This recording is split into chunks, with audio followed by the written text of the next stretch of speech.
এই গাইস সবজি নালি শাক ধনের দেখো আমরা কাটল বেশি দিব নাইরাম মরিচ পেঁয়াজ দেখুন এখন দেবাই তো গরম জল করা হয়ে গেছে গরম জল বইলর দিলে বুঝি বলে না কইবা গাইস কীরকম হয় খাওয়া তাইবা কে খাইতে পারো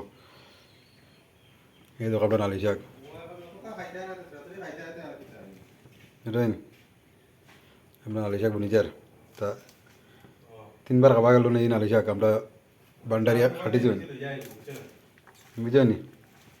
আমরা বান্ডারিয়া খাটিছি তিনবার খাওয়া মানবো এই নালি শাক তোরা খাই না আর খালে কই জল কম দেও খালে জল কম দেও কই আমরা বান্ডারি বুঝছো না নি খালে কই জল কম দেও কিন্তু জল বেশি হয়ে আসতো দাম দেখি আর দেখো